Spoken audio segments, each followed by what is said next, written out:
Hello السلام علیکم، خیر مقدم کرتے ہیں آپ لوگوں کا بہت بہت سواگت ہے میرے اس چینل پر۔ تو آج کے اس کلاس میں پڑھانے والا ہوں نغمہ سحر، جو کہ جوش ملیح آبادی کی لکھی ہوئی ہے۔ جوش ملیح آبادی کے حالات زندگی کو میں نے پڑھایا ہے، آپ جائیں پلے لسٹ میں، آپ کو وہاں پر سرچ کریں، JSSC ایکسرسائز کانسٹیبل لکھا ہوگا، اس کے اندر جائیں، میں نے وہاں پر ویڈیو ڈال رکھا ہے، ٹھیک ہے۔ ان کے حالات زندگی کو آپ پڑھیں، اس کے بعد اس کے نظم کو پڑھیں، نغمہ سحر جو کہ انہوں نے لکھی ہے، ٹھیک ہے۔ نغمہ سحر، نغمہ سحر، سحر کا مطلب ہوتا ہے صبح، ٹھیک ہے۔ دوسرے معنوں میں ان کو جادو بھی کہتے ہیں، ٹھیک ہے۔ نغمہ سحر، ٹھیک۔ کیا روح فضا جلوہ رخسار سحر ہے، کشمیر دلزار ہے، فردوس نظر ہے، ہر پھول کا چہرہ عرق حسن سے تر ہے، ہر چیز میں ایک بات ہے، ہر شے میں اثر ہے، ہر سمت بھڑکتا ہے رخ حور کا شعلہ، ہر ذرہ ناچیز میں ہے طور کا شعلہ، ہے نا۔ یہ جو ہے یہ کس حیت میں لکھی گئی ہے؟ یہ نظم جو ہے یہ مسدس کی حیت میں لکھی گئی ہے، ٹھیک ہے، یاد رکھیں یہ۔ اس کے پہلے ورڈ میننگ کو جان لیں، اس کے بعد ان کی تشریح کریں گے، ٹھیک ہے۔ روح فضا مطلب ہوتا ہے روح کی تازگی دینے والا، یعنی روح کی تازگی، ٹھیک ہے۔ اور جلویں کہتے ہیں روشنی کو۔ رخسار سحر کا مطلب ہوتا ہے، رخسار کا مطلب ہوتا ہے گال، اور سحر کا مطلب ہوتا ہے صبح، یعنی کیا ہو جائے گا؟ صبح کے گال، ٹھیک ہے۔ کشمیر دلزار، دلزار کا مطلب ہوتا ہے حسین، ٹھیک ہے۔ دلزار کا مطلب کیا ہوتا ہے؟ حسین ہوتا ہے۔ اور فردوس کا مطلب ہوتا ہے جنت، ٹھیک ہے۔ ہر پھول کا چہرہ عرق حسن، عرق حسن مطلب ہوتا ہے حسن کا پسینہ، کس کا؟ حسن کا پسینہ۔ ہر چیز میں ایک بات ہے، ہر شے میں اثر ہے، ہر سمت بھڑکتا ہے رخ حور کا شعلہ، ہے نا۔ ہر ذرہ ناچیز میں ہے طور کا شعلہ۔ طور کا مطلب ہوتا ہے پہاڑ۔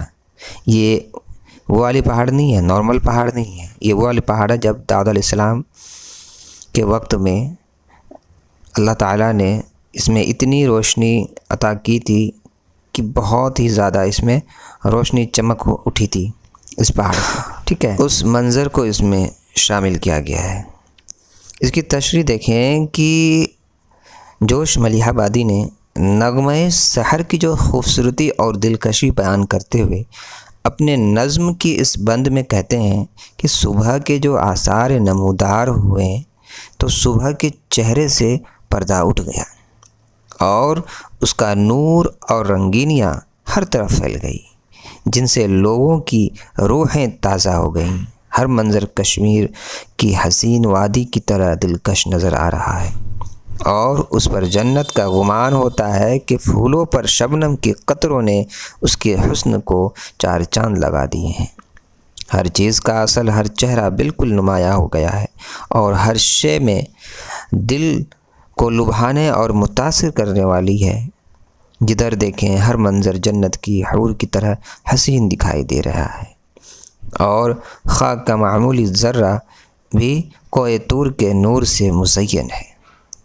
نمودار جو ہے، نمود صبح نے ہر طرف اپنا جلوہ بخیر کر پورے منظر کو دلکش اور جاذب، دلکشی اور اثر انگیزی سے متاثر ہوئے بغیر نہ نظر بنا دیا ہے کہ شاید ہی کوئی ایسی آنکھ رہے، ہے نا۔ تو آگے دیکھیں کہ لرزش وہ ستاروں کی، وہ ذروں کا تبسم، چشموں کا وہ پہنا کے فدا جن پہ ترنم، گردوں پہ سپیدی وہ سیاہی کا تصادم، طوفاں وہ جلووں کا، وہ نغموں کا تلاطم، اڑتے ہوئے گیسو وہ نسیم سحری کے، شانوں پہ پریشاں ہے یا بال پری کے، ہے نا۔ اب اس کے معنی کو دیکھیں، جو ان کے الفاظ ہیں، ہے نا، ان میں کچھ معنیوں کو دیکھتے ہیں۔ لرزش، لرزش جو ہوتے ہیں اس کا مطلب ہوتا ہے کانپنا، ٹھیک ہے، اس کا مطلب کیا ہوتا ہے؟ کانپنا۔ اور تبسم جو ہے، تبسم کا مطلب ہوتا ہے مسکراہٹ، ٹھیک ہے۔ چشموں کا وہ بہنا کہ فدا جن پہ ترنم، فدا کا مطلب ہوتا ہے قربان کو کہتے ہیں، ٹھیک ہے۔ گردوں پہ سپیدی و سیاہی کا تصادم، گردوں کا مطلب ہوتا ہے آسمان، ٹھیک ہے۔ سپیدی کا مطلب ہوتا ہے سفید، سیاہی آپ جان رہے ہیں اندھیرے کو کہتے ہیں، اور تصادم جو ہے، تصادم کا مطلب ہوتا ہے دونوں آپس میں ٹکرانا، ٹھیک ہے۔ طوفان وہ جلووں کا وہ نغموں کا تلاطم، تلاطم کا مطلب ہوتا ہے طوفان، ٹھیک ہے۔ اڑتے ہوئے گیسوں و نسیم و سحری کے، گیسوں کا مطلب ہوتا ہے بالوں کے زلف کے معنی میں آتا ہے، ٹھیک ہے، بالوں کے زلف کے معنوں میں آتا ہے، ٹھیک ہے۔ اور نسیم سحری، نسیم سحر کا مطلب ہوتا ہے کہ صبح کی ٹھنڈ ہوا کو کہتے ہیں، ٹھیک ہے، صبح کی ٹھنڈ ہوا کو کہتے ہیں۔ شانوں پہ پریشاں ہے یا بال پری کے، ٹھیک ہے۔ اب اس کی تشریح دیکھیں کہ نمود صبح کے ساتھ آسمان پر تبدیلی رونما ہوتی ہے، تو آسمان پر ستاروں میں تھر تھراہٹ پیدا ہو جاتی ہے اور ٹمٹما کر صبح کے منظر کو خوش آمدید کہتے ہیں۔ صبح کے آثار واضح ہونا شروع ہو گئے ہیں، ستارے ٹمٹما کر غائب ہو رہے ہیں، فضا میں اڑتے ہوئے ذرے نمایاں ہو کر مسکرا رہے ہیں، چشموں کے پانی کے بہنے کی آواز سنائی دے رہی ہے جو بہت ہی سریلی لگ رہی ہے۔ آسمان پر اندھیرے اور اجالے میں ایک جنگ جاری، روشنی جو ہے اندھیرے کو ختم کرنے کے لیے زور لگا رہی ہے، اور ہر طرف خوبصورت جلوے بکھیرے ہوئے ہیں، ہے نا۔ ہر آواز میٹھے اور نغمے کا گمان ہو رہا ہے، صبح کی تازہ زلفیں ادھر ادھر اڑ رہی ہیں، ایسا لگتا ہے جیسے پرستان کی کسی پری کے شانوں پر اس کے لمبے بال بکھرے پڑے ہیں۔ شاعر کہتے ہیں کہ صبح کے منظر نسیم سحر کو دیکھ کر ایسا لگتا ہے کہ کوئی حسینہ اپنے بال بکھرے صبح کے ہو کے مزے لیتے ہوئے گزر رہی ہے، بلکہ کبھی کبھی تو یوں بھی لگتا ہے کہ جیسے کوئی خوب روپری اپنے کندھوں پر بال بکھیرے جا رہی ہیں۔ یہاں شاعر صبح کے منظر کو پری کے کندھوں پر بکھرے بالوں سے تشبیہ دیتے ہوئے کہتے ہیں۔ آگے دیکھیں کہ وہ پھیلنا خوشبو کا وہ کلیوں کا چٹکنا، وہ چاندنی مدھم وہ سمندر کا جھلکنا، وہ چھاؤں میں تاروں کی گل تر کا مہکنا، وہ جھومنا سبزہ کا وہ کھیتوں کا لہکنا، شاخوں سے ملی جاتی ہے شاخیں وہ اثر ہے، کہتی ہے نسیم سحری عید سحر ہے۔ تو اس کے پہلے ورڈ میننگ کو ہم جان لیں، ہے نا۔ وہ پھیلنا خوشبو کا وہ کلیوں کا چٹکنا، چٹکنا کا مطلب ہوتا ہے کھلنا، ٹھیک ہے۔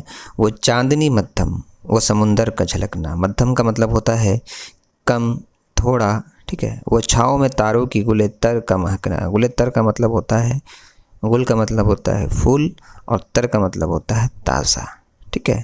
وہ جھومنا سبزہ کا وہ کھیتوں کا لہکنا، شاخوں سے ملی جاتی ہے شاخیں وہ اثر ہے۔ اور آگے تھا کہ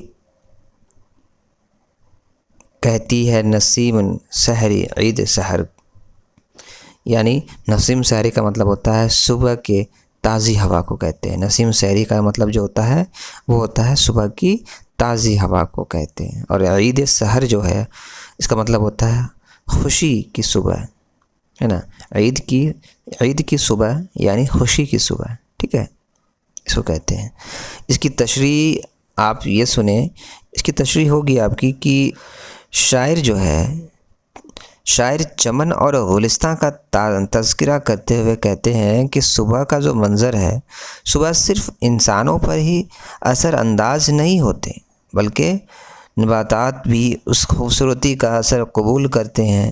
یہاں شاعر کہتے ہیں کہ صبح کی جو روشنی اور نمور صبح کا فیضان ہے کہ روشنی پڑتے ہی کلیاں کھلنا شروع ہو جاتی ہے، ہر طرف پھولوں کی خوشبو پھیلی ہوئی ہے، کلیاں کھل رہی ہے، چاند کی روشنی مدھم پڑ گئی ہے، سمندر نے اپنی جھلک دکھائی دے رہی ہے، ستاروں کی جو موجودگی میں تر و تازہ جو پھولوں کی خوشبو جو ہے ہر طرف بسی ہوئی ہے۔ چمن میں سبزے جھوم رہا ہے اور کھیت لہلہا رہا ہے، جیسے درختوں کی شاخیں آپس میں گلے مل رہی ہے نا۔ بعد صبا جو ہے پکار پکار کر کہہ رہی ہے کہ صبح کی عید کا آغاز ہو چکا ہے۔ شاعر کہتے ہیں کہ اور کہ چاند کی مدھم اور فی کی روشنی اس پورے منظر میں ایک حسن بھر دیتی ہے۔ سمندر میں لہروں کا پیدا ہونا اور تاروں کی ٹھنڈی روشنی کا پھول پر ایک صحت مند اثر پیدا ہوتا ہے کہ بلکہ صرف یہ نہیں کہ صبح کے وقت شبنم اپنے شفاف پانی سے پھولوں کی چہروں کو دھو ڈالتی ہے نا۔ آگے دیکھیں، خنقی وہ بیاباں کی وہ رنگین صحرا، وہ وادی سرسبز وہ تالاب مصفا، پیشان غرتوں پہ وہ ہنستا ہوا تارا، وہ راستے جنگل کے وہ بہتا ہوا دریا، ہر سمت گلستان میں وہ انبار گلوں کے، شبنم سے وہ دھوئے ہوئے رخسار گلوں کے۔ اس میں ہم پہلے ورڈ میننگ کو دیکھ لیں، ہے نا۔ خنقی مطلب ہوتا ہے ٹھنڈک، ٹھیک ہے، اور بیاباں کا مطلب ہوتا ہے ویرانہ، ہے نا، ویران، ٹھیک ہے۔ اور رنگین صحرا جس کو ہم کہتے ہیں، رنگین صحرا کا مطلب ہوتا ہے کہ صحرا کی خوبصورتی جس کو ہم کہتے ہیں، ٹھیک ہے۔ وہ وادی سرسبز وہ تالاب مصفا، وادی سرسبز کا مطلب ہوتا ہے گرین صحرا جس کو ہم کہتے ہیں، گرین وادیوں میں، ٹھیک ہے۔ وہ تالاب مصفا، تالاب مصفا کا مطلب ہوتا ہے صاف پانی، ٹھیک ہے۔ پیشانی گردوں پہ وہ ہنستا ہوا تارا، گردوں کا مطلب ہوتا ہے آسمان کو، ٹھیک ہے۔ وہ راست جنگل کے وہ بہتا ہوا دریا، ہر سمت گلستان میں وہ انبار گلوں کے، انبار کا مطلب ہوتا ہے بہت زیادہ، ٹھیک ہے، ڈھیر جس کو ہم کہتے ہیں، ٹھیک ہے۔ شبنم سے وہ دھوئے ہوئے رخسار گلوں کے، رخسار گلوں کا مطلب ہوتا ہے گال کو، رخسار کا مطلب گال ہو گیا، ٹھیک ہے، رخسار گلوں کو۔ اس کی تشریح دیکھیں کہ صبح کا وقت جو ہے رنگین دکھائی دیتا ہے، بیابان میں بھی ٹھنڈک ہے، تمام وادی میں ہر طرف ہریالی ہی ہریالی نظر آ رہی ہے، حوض کا پانی بھی صاف و شفاف ہے، آسمان کے ماتھے پر ستاروں کی مسکراہٹ دیکھنے کے قابل ہے، جنگل کے راستے میں خوش نما دکھائی دے رہے ہیں اور دریا کے بہتے ہوئے پانی کی آواز کانوں میں گونج رہی ہے نا۔ گلستان میں چاروں طرف پھول ہی پھول ہے، یعنی ہر طرف جو ہے پھول ہی پھول دکھائی دے رہے ہیں، ان پر شبنم کے قطرے جو موجود ہے، لگتا ہے جیسے پھولوں نے شبنم سے اپنا چہرہ دھویا ہے۔ صبح کے وقت شبنم اپنے پاکیزہ و شفاف قطروں سے تمام کے چہرے دھو ڈالتی ہے، پھولوں کا حسن اپنے عروج پر ہوتا ہے اور جنگل دلہنوں کی طرح سج جاتے ہیں، ہے نا۔ تو یہ تھی اس کی تشریح۔ آگے دیکھیں، وہ روحوں میں انوار خدا صبح وہ صادق، وہ حسن جسے دیکھ کر ہر آنکھ و عاشق، وہ سادگی انسان کی فطرت کے مطابق، ذرے وہ افق نور سے لبریز وہ مشرق، وہ نغمہ داؤد پرندوں کی صدا میں، پیراہن یوسف کے وہ تاثیر ہوا میں۔ پہلے اس میں ہم الفاظ اور معنی کو دیکھیں۔ انوار، انوار کیا ہے؟ نور کی جمع انوار ہے، تو اس کا معنی ہوتا ہے روشنی، ٹھیک ہے۔ صبح وہ صادق، صادق کا مطلب ہوتا ہے سچی کو، اور وہ حسن جسے دیکھ کر ہر آنکھ و عاشق، ہے نا، وہ صادق انسان کی فطرت کے مطابق، ذرے وہ افق نور سے لبریز وہ مشرق، ذرے کا مطلب ہوتا ہے روشن، ٹھیک ہے، اور افق کا مطلب ہوتا ہے آسمان، ٹھیک ہے۔ نور سے لبریز وہ مشرق، لبریز کا مطلب ہوتا ہے آپ کا بھرا ہوا، ٹھیک ہے۔ وہ نغمہ داؤد پرندوں کی صدا میں، یعنی وہ داؤد کا ذکر ہو رہا ہے، یعنی نغمے جو ہے، گیت جو ہے نا، ان کی۔ پیراہن یوسف کی وہ تاثیر ہوا میں، یعنی یوسف کی جو ہے لباس کا ذکر ہو رہا ہے اس میں، ٹھیک ہے، خوبصورت لباس کی باتیں ہو رہی ہے نا۔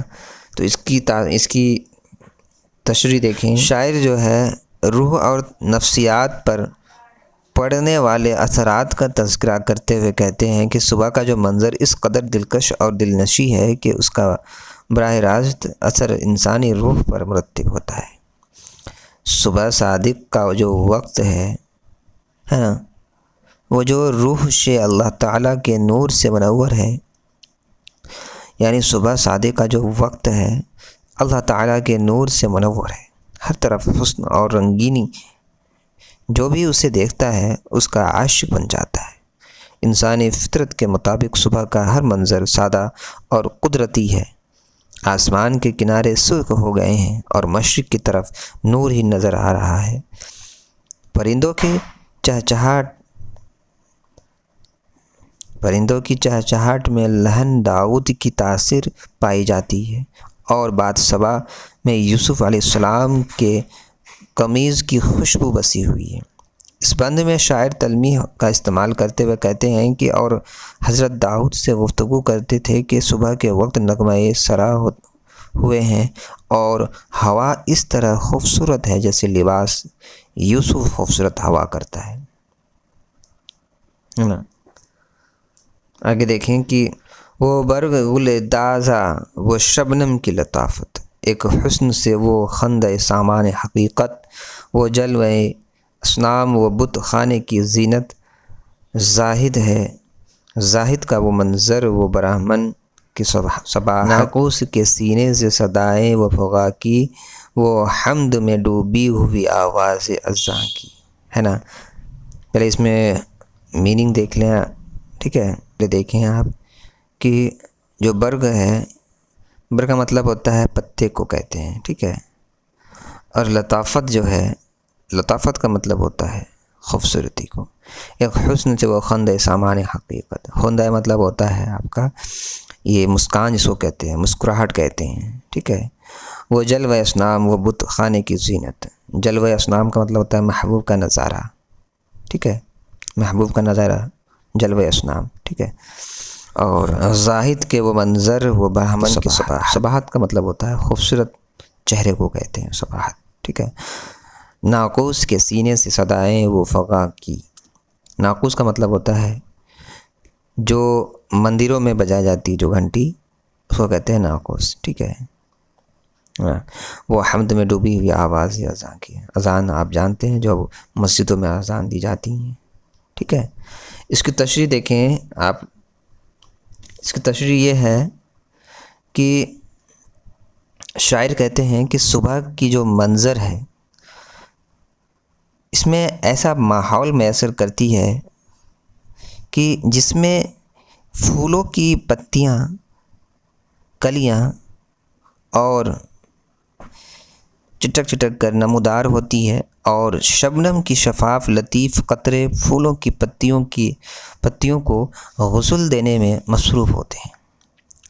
تازہ ہوا یعنی تازہ پھولوں کی جو پتیوں پر اوس کے قطروں کی لطافت ایک عجیب نظارہ پیش کر رہی ہے، جیسے بڑی خوبصورتی کے ساتھ حقیقت کا سامان ہر طرف خندہ زن ہے نا۔ مندر میں پڑے ہوئے بت، جو بت ہے ان کے جلوے بھی نمایاں ہے، نیک اور پرہیزگار لوگوں کی خوشی بھی دیکھنے کے قابل ہے۔ ہندوؤں کے مذہبی پیشوں پاک و صاف ہو کر نکھر رہا ہے۔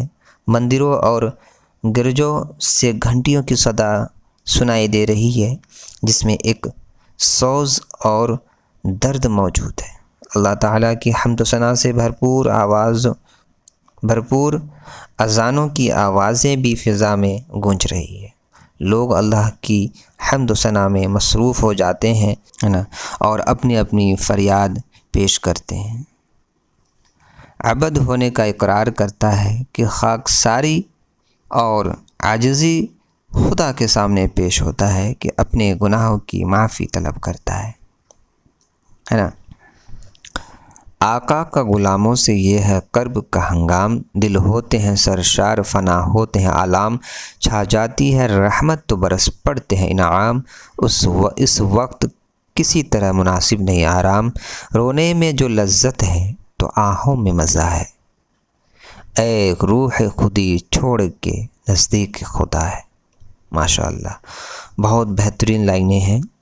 اس کی تشریح یہ ہے کہ شاعر کہتے ہیں کہ صبح کا جو وقت ہے حقیقاً اللہ اور بندے کے تعلق کا وقت ہوتا ہے، اللہ اور بندے کے تعلق کا وقت ہوتا ہے، آمنے سامنے ہوتے ہیں دونوں، جس میں انسان اپنی گناہوں کی طلبگار کرتا ہے، جس میں دعائیں مانگتا ہے اور خدا سے اس کی معبودیت کا طلب کرتا ہے۔ اللہ تعالیٰ کی رحمت ہر طرف برس رہی ہے اور بندوں پر انعامات کی بارش ہو رہی ہے۔